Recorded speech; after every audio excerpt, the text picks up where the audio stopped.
My name is Claire Donovan. I am 32 years old. I run a precise architecture and design practice from the main floor of my home in the secluded hills north of Richmond. On an ordinary Tuesday, I sat at my desk with the morning light cutting across the papers and discovered that trust is not a feeling anyone owes you. It is a document that can be rewritten the moment your back is turned. If you have ever read something that was never intended for your eyes and felt the air in the room change temperature without a single sound, you will understand the rest of what I am about to tell you. I had been sorting client files that morning because the Harrington Estate project was entering its final review stage. The preliminary drawings were mine. The client meetings had been mine. The detailed specifications that made the bid competitive had also been mine. Paige Sutton, my best friend for 8 years, handled client relations and scheduling. Lucas Grant, my boyfriend of 2 years, managed the financial tracking and contract reviews. Between the three of us, the firm ran cleanly. I believe that arrangement was stable. The contract copy appeared when I pulled the Harrington folder from the bottom drawer. A single sheet had slipped behind the others and lodged against the back panel. I set it on the desk without urgency. The header carried our firm name. The date was from 3 weeks earlier. The signature lines showed Paige's name and Lucas's name on a side agreement that created a new limited liability company. The purpose line stated the new entity would assume the Harrington project, invoice the client directly, and route the design fees through the new company. My name did not appear anywhere on the page. I read the paragraph twice. The language was careful. It described the work as jointly developed and assigned the billing rights to the new entity effective upon client acceptance. There was no mention of my existing contract with the Harringtons. There was no mention of the months of unpaid preliminary work I had already performed. The page was printed on the same stock we used in the office. Someone had simply left it behind when they thought the drawer was empty. I did not stand up. I did not call anyone. I placed the page flat and reached for the project ledger on the shelf above the desk. The ledger showed the same Harrington file with my name as lead designer and the firm's standard fee schedule. The side agreement on the desk contradicted every line in the ledger. I compared the dates. The side agreement had been drafted 2 days after I had signed the original client contract. Paige had been the one who carried the signed original back to the client. Lucas had reviewed the final numbers the same afternoon. I set both documents side by side and studied the difference in paper weight. The side agreement was slightly thinner. It had been printed on a home printer rather than the office machine. The margins were off by 2 millimeters, small details, but they were consistent with someone printing a copy at home and slipping it into the file later. I opened the email client on the computer and searched for any message containing the words Harrington and new entity. Nothing appeared. I checked the sent folder for messages from Paige to Lucas. One thread from 10 days earlier mentioned the alternate structure we discussed. The message itself contained only a calendar invitation for a lunch meeting, no further text. The invitation had been accepted by both of them. I closed the computer and returned the ledger to the shelf.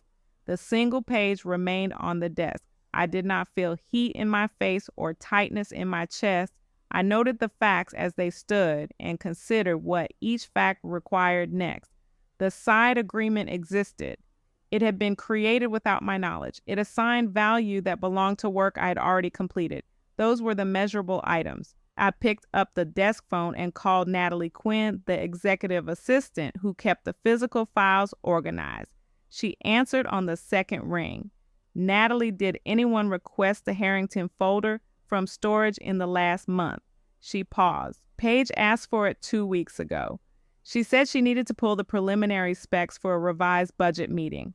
I brought it up from the archive room and left it on her desk. She returned it the next morning. Did she return it herself or did she send someone? She brought it back herself. She was carrying it when she left for the day. I thanked her and ended the call. Natalie had no reason to lie. She had simply done what was asked. I made a note of the date she had given and placed it next to the misplaced page. I then called Derek Shaw, the corporate attorney who had reviewed our standard client agreements for the past 4 years. He answered after the third ring and sounded surprised to hear from me mid-morning. Claire, everything all right? I found a document this morning. It references a new entity tied to the Harrington project. I would like you to review it before I take any further steps. Send it over. I can look at it this afternoon. Whilst I would prefer to bring the original. Can I come to your office at 2? He agreed without further questions. I placed the page in a plain envelope and sealed it. I did not make additional copies. I did not send a photograph. I left the envelope on the corner of the desk and walked through the house to the kitchen. The coffee I had poured earlier was still warm. I poured it out and made a fresh cup. The motion was ordinary. The room was quiet. I returned to the office and sat again. The envelope remained where I had left it. I opened the project management software and checked the Harrington task list. All entries still showed my name as the assigned lead. No tasks had been reassigned. The client portal showed the same status I had last updated. The side agreement had not yet been acted upon in any system I could see. That did not mean it would not be acted upon tomorrow. I closed the software and looked at the sealed envelope. The paper inside was thin and precise. It had been written by people who knew exactly which lines to add and which lines to omit. Paige had always been the one who handled the language of client conversations. Lucas had always been the one who checked the numbers. Between them, they had produced a document that required only one more signature to become operational. I did not wonder why they had done it. The page stated the purpose clearly enough. What I considered instead was the sequence of small decisions that had allowed the page to exist at all. I had trusted Paige to carry signed contracts. I had trusted Lucas to review financial terms. I had not required a second signature on every client file. Those were the decisions that now sat on the desk in front of me. At 1:40, I placed the envelope in my bag and drove down the hill toward Derek Shaw's office in Richmond. The road was empty. The hills were green and still. I kept both hands on the wheel and did not turn on the radio. When I reached the parking garage, I sat for a moment with the engine off. The envelope was still in the bag on the passenger seat. I picked it up, walked into the building, and took the elevator to the 4th floor. Derek's assistant showed me into the conference room. He entered a minute later carrying a legal pad. I handed him the envelope without preamble. He opened it, removed the single page, and read it once without comment. Then he read it again more slowly. "Where did you find this?" he asked. "Inside the Harrington project folder in my office. It had slipped behind the other pages." He set the page on the table between us. "This is not part of the agreement you signed with the client. It creates a separate entity that claims the right to invoice and collect on work that is still under your existing contract. I am aware of what it says. Have you spoken to Paige Sutton or Lucas Grant about it?" "Not yet." Derek nodded once. "Do not speak to them until I have had time to review the full file and the original client agreement. I will need the executed contract, the preliminary drawings, and any correspondence that references billing or scope changes. Can you have those to me by tomorrow morning?" "I can." He placed the page back in the envelope and handed it to me. "Keep the original. Do not make copies for anyone else. I will call you after I have looked at the complete record." I returned the envelope to my bag and stood. Derek walked me to the elevator. Neither of us offered additional commentary. The doors closed. The car descended. I stepped out into the parking garage and drove back up the hill. The house was exactly as I had left it. The office light was still on. The coffee cup sat empty on the desk. I placed the envelope in the top drawer and locked it. Then I sat down again and opened the project management software one more time. The Harrington task list remained unchanged. My name was still listed as lead designer. The client had not been contacted by any new entity. The side agreement existed only on the single page in the locked drawer. I closed the software and looked at the empty surface of the desk. The facts were limited and clear. A document had been created without my knowledge. It assigned rights that belonged to work I had already performed. The people who created it were the two individuals I had allowed closest access to the firm's operations. Those were the only items that could be verified at that moment. I did not call Paige. I did not call Lucas. I did not draft an email or a message. I turned off the desk lamp, walked through the quiet house, and stood at the window that overlooked the drive. The afternoon light had already begun to lengthen across the gravel. Nothing moved on the road below. I remained at the window until the light faded and the room behind me grew dark. Then I returned to the desk, unlocked the drawer, and removed the envelope once more. I placed it on the desk and opened it. The single page lay flat under the desk lamp. I read the purpose line again. The new entity was to assume the project effective upon client acceptance. The date of the side agreement was 3 weeks old. The client had not yet accepted any revised terms. The window for action was still open, but it was narrowing. I folded the page once and returned it to the envelope. I did not feel urgency. I felt only the weight of the next required step. Derek Shaw would review the full record. Until then, the page remained the only physical evidence I possessed. I placed the envelope back in the locked drawer and turned off the lamp. The house was silent. The hills outside were dark. I sat at the desk in the dark for several minutes before I stood and walked to the kitchen. I poured a glass of water and drank it slowly. The facts had not changed. The page was still in the drawer. The people who had created it were still moving through their ordinary days. I set the empty glass in the sink and returned to the office. I did not turn the lamp back on. I sat in the dark and waited for the morning. The next morning arrived without any particular change in the light or the temperature of the room. I unlocked the drawer, removed the envelope, and carried it to the kitchen table where I could read the page again under natural light. The text had not altered overnight. I placed it back inside the envelope, sealed it, and drove down the hill to Derek Shaw's office. Derek had already reviewed the full Harrington file I had sent the previous evening. He placed the side agreement beside the original client contract on the conference table and pointed to the date line. This document was created after you signed with the client, he said. It assigns billing rights to a new entity that does not appear in any filing you have on record.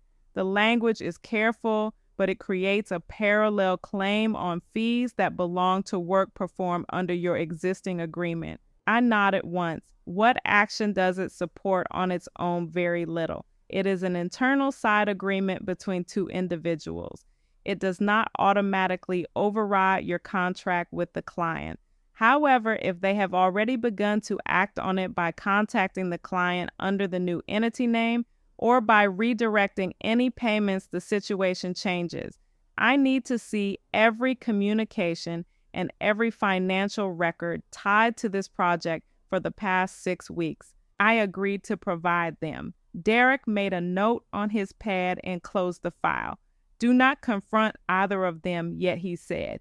Any direct conversation could be interpreted as notice that you have discovered the document. That notice might accelerate whatever timeline they are following. Let me review the complete record first. I returned the page to the envelope and left his office. The drive back up the hill took the usual 20 minutes. I did not turn on the radio. When I reached the house, I went directly to the office and called Natalie Quinn. Pull every email, every invoice draft, and every task update for the Harrington project from the last 6 weeks, I told her. I need them organized by date and by sender. Send them to my secure folder before the end of the day. Natalie did not ask for an explanation. She said she would have the files ready by 4. I ended the call and opened the project management software again. The task list still showed my name as lead. No new entries had been added by Paige or by Lucas. The client portal remained unchanged. The side agreement on the desk had not yet produced any visible movement in the systems I controlled. At 3:50, Natalie sent the compiled records. I opened the folder and began reading chronologically. Most of the messages were routine meeting confirmations, drawing revisions, budget clarifications. 2 entries stood out. On the 15th of the previous month, Paige had sent Lucas a calendar invitation titled Harrington Alternate Structure. The body contained only the time and location of a lunch meeting. On the 22nd, Lucas had forwarded an invoice draft to Paige with the note, "Use this version for the new billing entity." The attached draft listed the new entity name in the payee field. The amount matched the first progress payment due under the original client contract. I saved both messages and the draft to a separate folder. I did not forward them to Derek yet. I closed the records and sat with the screen dark for several minutes. The facts were accumulating in a straight line. Paige had requested the physical folder. Lucas had reviewed an invoice that redirected payment. The side agreement existed in writing. None of these actions had required my approval. The desk phone rang at 4:20. The caller ID showed Paige Sutton's name. I let it ring twice before I answered. "Claire," she said. Her voice carried the same even tone she used in client meetings. "I wanted to check on the Harrington revision. The client asked for an updated timeline this morning. I told him we could have it by Friday, but I need you to confirm the structural details before I send anything." "The structural details are already in the file," I said. "They have not changed since the last revision." There was a brief pause. "I know, I just thought it might be better if I handled the final client communication on this one. You have been carrying most of the technical load. It would free you up for the other projects." The suggestion was delivered without emphasis. It did not require agreement. It presented itself as a practical adjustment. "I will send the timeline by Thursday," I said. "The client can receive it from either of us." Another short pause followed. "All right, Thursday is fine. Let me know if you need anything pulled from the archive before then." She ended the call. I placed the receiver back in its cradle and made a note of the exact time and the precise words she had used. The request to handle the final client communication was new. It aligned with the side agreement's purpose of shifting control. I did not call her back. I did not send a follow-up message. I added the note to the folder with the other records. At 6, the anonymous message arrived. It came through the general inquiry form on the firm website. The sender field showed only an email address composed of random letters and numbers. The subject line was blank. The body contained 2 sentences. "Check the entity filings under Sutton Grant. The client has already received a revised invoice from them." Attached was a single screenshot. The image showed an email from Paige to the Harrington client dated 2 days earlier. The email introduced a revised billing arrangement through Sutton Grant LLC and requested confirmation that future payments be directed to the new entity's account.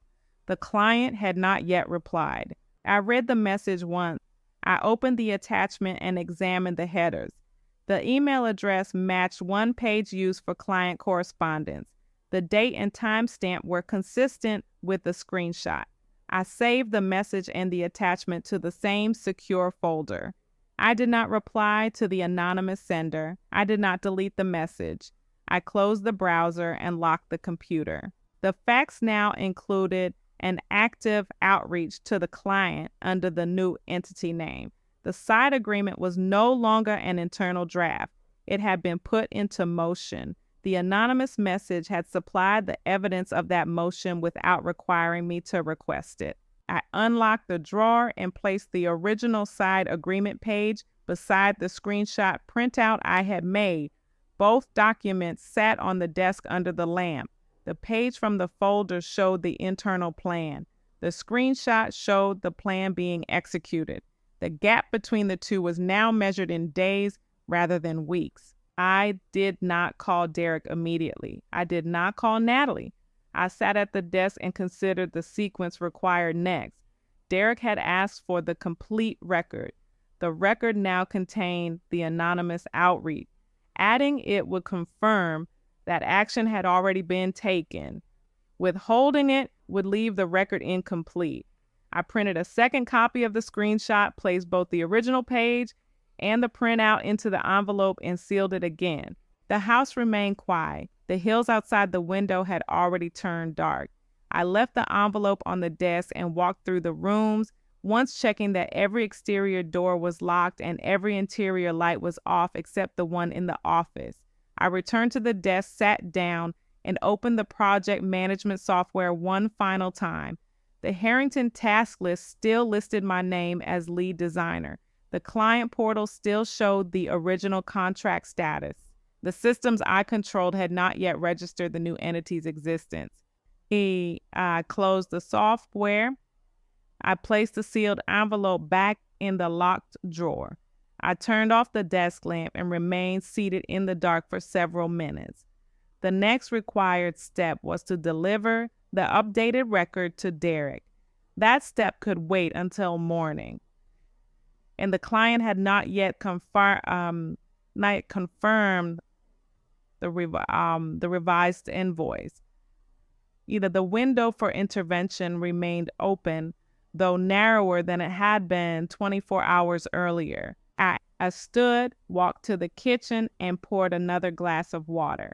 I drank it at the counter without turning on any additional lights. When the glass was empty, I returned it to the sink and went upstairs. The bedroom was dark. I did not undress or turn on the bedside lamp. I lay on top of the covers and looked at the ceiling until the room grew completely black. Sleep did not arrive quickly. When it did, it was shallow and interrupted by the precise sequence of dates and document titles I had recorded during the day. The following morning, I drove the updated envelope to Derek Shaw's office before the traffic on the Hill Road had fully cleared. I placed the sealed envelope on his desk and waited while he opened it and read the new screenshot. He set both documents side by side and studied them without speaking for nearly a minute. The outreach to the client changes the timeline, he said finally. They have already attempted to redirect payment. The side agreement is no longer theoretical. I can file a notice of dispute with the client and request that all payments remain under the original contract until the matter is resolved. That notice will also go to Paige Sutton and Lucas Grant. Once it is sent, the situation becomes formal.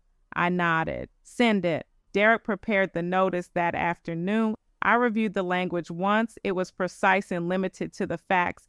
The original contract remained in force. Any alternate billing arrangement required my written consent, and all payments were to be held until the conflict was settled. I signed it. Derek filed it with the client and served copies on Paige and Lucas by certified mail and email. The firm's system still showed no change to the Harrington task list. 2 days later, Paige called again. This time the tone was sharper. I received Derek's notice, she said. It was unnecessary. The revised arrangement was meant to simplify billing for the client. You have been slow to respond to their timeline requests. I was trying to keep the project moving. The original contract does not allow a change in billing without my signature, I said. The notice protects that requirement. Yet you always insist on controlling every line, she replied. That is why projects take longer than they should. Lucas and I were trying to fix that. I did not argue the point. I ended the call after confirming that all future client communication on the project would go through Derek until the notice was resolved. She did not protest further on the call. The line went quiet. The client, Harold Bennett, replied to the notice within 24 hours. He stated that he had received a revised invoice from Sutton Grant LLC and had already approved the first payment under the new arrangement. He asked for clarification on which entity he should continue to pay. Derek responded with the original contract language and requested that the payment be held. Harold Bennett agreed to hold the funds pending resolution. That same afternoon, the final document appeared. It arrived as an attachment to an email from the state business registry. The email had been forwarded to me by Natalie Quinn, who monitored routine filings. The attachment was a certificate of formation for Sutton Grant LLC. The filing date was 4 days after the side agreement had been printed. The registered agent listed on the certificate was Lucas Grant. The address was a post office box in Richmond. Most of the document was standard. The final page, however, contained a scanned copy of a power of attorney I had signed 11 months earlier. The document granted Lucas authority to execute routine administrative filings on behalf of the firm during a period when I was traveling for another project. The power of attorney had never been revoked in writing. The registry had accepted it as sufficient authorization for the new entity filing. I read the final page twice. The signature was mine. The scope was broad enough to cover the formation. Lucas had used an existing authorization to register the entity that now claimed the Harrington project. The page did not prove fraud on its own, but it created a plausible legal argument that the filing had been executed under color of authority I had once granted. Any public dispute would now require me to explain why I had not revoked the power of attorney sooner. The explanation would involve private travel records and internal firm procedures. Those details could be examined in discovery. I placed the certificate and the final page in the same folder with the side agreement and the screenshot. I drove to Derek's office again. He read the power of attorney page without expression. This document gives them an argument, he said. Not a winning argument, but enough to force a deposition and document production if we litigate. The client is already holding payment. A prolonged dispute could lead Harold Bennett to cancel the project entirely rather than wait. The firm's other clients may hear about the conflict through industry channels. Reputation damage is possible even if we prevail on the contract language. I sat across from him and considered the measurable outcomes. Full litigation would protect the contract language, but would expose the power of attorney and the internal disagreement to public record. Settlement would require me to release the project and absorb the lost fees. Either path carried cost. The side agreement and the new entity had already consumed 3 weeks of administrative time and legal fees. The client had paused all work. What is the cleanest resolution, I asked. Derek closed the file. Offer a quiet release of the Harrington project in exchange for a written acknowledgement that the side agreement and the new entity filing were executed without your current consent. Require them to withdraw the revised invoice and return any funds already received. The acknowledgement protects the rest of your client relationships. It also limits the public record. I accepted the terms he outlined. Derek prepared the release and the acknowledgement language. I signed both. He sent them to Page and Lucas through their attorney. 3 days later, the signed acknowledgement returned. The new entity withdrew the revised invoice. Harold Bennett released the held payment to the original firm account and canceled the remaining scope of work. The project ended without further construction. The fees already earned were paid. The larger expected revenue from the full bill did not materialize. Page sent one final message after the release was executed. It contained a single sentence: "You chose the paperwork over the project. That was always your choice." I did not reply. I blocked her number and her email address. I instructed Natalie Quinn to route any further contact from either Paige or Lucas to Derek. I did not see either of them again. The firm continued with the remaining clients. Natalie Quinn stayed and took on additional scheduling duties. Derek Shaw reviewed every new client agreement before signature. I revoked the broad power of attorney and replaced it with a narrow version limited to specific filings and requiring my countersignature. The Harrington Project appeared on no future marketing materials. When other architects asked about the canceled work, I stated only that the client had elected to pause the build. No further explanation was offered. 6 months after the release, I sat at the same desk and reviewed the year-end ledger. The revenue was lower than the prior year by the amount of the lost Harrington fees. The legal and administrative costs had added another measurable reduction. The firm remained solvent. No other clients had left. No public complaints had been filed. The power of attorney Page had not appeared in any industry discussion. The reputation damage remained limited to the quiet cancellation of one project and the internal knowledge that a side agreement had existed. I closed the ledger and locked the drawer that had once held the misplaced contract copy. The drawer was now empty except for current client files. I turned off the desk lamp and walked through the house. The rooms were unchanged. The hills outside remained quiet. I had chosen the resolution that preserved the firm's remaining contracts and avoided a public record of the power of attorney. The choice carried a permanent reduction in that year's revenue and the loss of a project I had designed from the first sketch. Page Sutton and Lucas Grant retained the acknowledgement that protected them from further claim on the Harrington work. They did not face additional financial penalties beyond the withdrawal of the disputed invoice and the cost of their own legal review. The new entity was never activated for any other client. I stood at the window until the light faded. The decision had been measured and complete.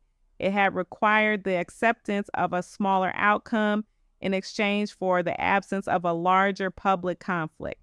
The firm continued under tighter internal controls. Contact with Page Sutton and Lucas Grant remained permanently severed. The single page that had begun the sequence remained in the archive of closed matters. I did not reopen it. Thank you for listening to my story. What would you have done when the final page showed your own signature on the document that enabled the filing?